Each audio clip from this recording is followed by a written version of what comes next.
You're watching Less Than Epic's coverage of the Overwatch League. Enjoy the show.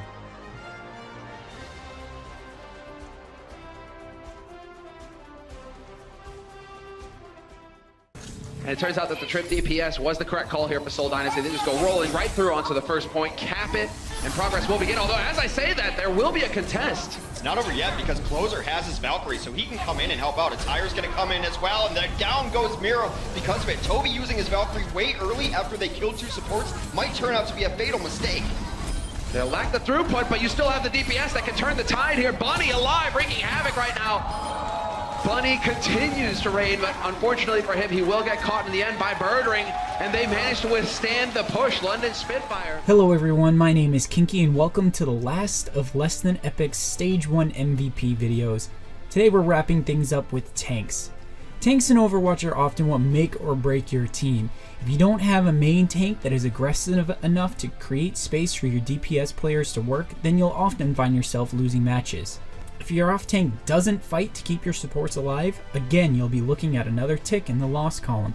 Less Than Epic's Stage 1 MVP was an off-tank that showed how valuable it can be to have a tank that knows when to fight or flight, as well as always knowing where his supports are and finding a way to keep them alive when it matters the most.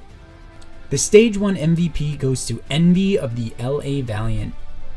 There are so many things that we can talk about that Envy did right in Stage 1 that it would be hard to put it all into one video.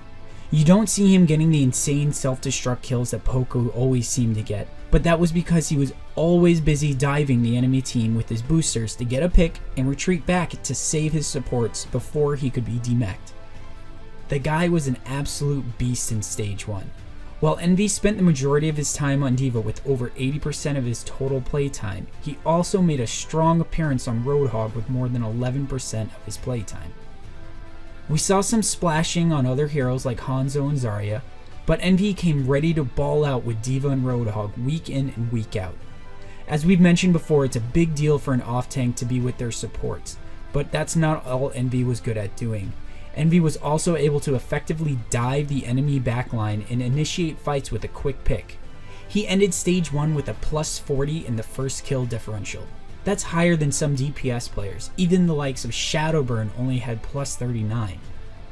That's not the only thing that Envy had that was comparable to a DPS player either. He also had a KDR of 1.69, which was better than even Fleta, who sat at an impressive 1.66. Envy's total kills of 478 may not seem that impressive at first glance, but it was his total deaths of 282 that really need to be focused on. Yes, he is a tank and he can sustain better than most, but having played nearly every match for the Valiant with a sub 300 number in total deaths while playing over 40 games is quite outstanding. All this adds up to one thing. Envy is the world #1 D.Va and #4 Roadhog, and adding that up, making him the #2 overall player in the world via Winston's Lab. Here's to hoping we get to see Envy continue to dominate his field and play some more of that sweet whole hog action. Back into the room, they'll take advantage. That's a kill there. Now they get to him. Soon gets rezzed by Unko. That's their second one now. Envy does have that self-destruct. Unko falls to B-Shoes. And Gladiators. Oh, Big Goose. Both Mercies taken out by D.Va ultimates. And that D.Va ult on the Big Goose was the really critical factor because he still had a resurrection charge remaining.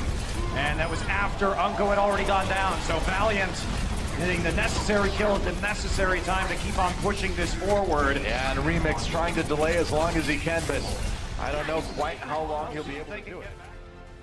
That wraps up our Stage 1 MVPs. Let us know down in the comments if you agree with us or who you felt deserved to be MVP. Starting next week, the Less Than Epic crew are going back to their weekly video covering the happenings of the Overwatch League. Thanks everyone for watching, and we'll see you in the next one. If you like our coverage of the Overwatch League, let us know by liking and subscribing. And if you didn't, let us know why in the comments below. Maybe we can make it better. Thanks for watching, everyone.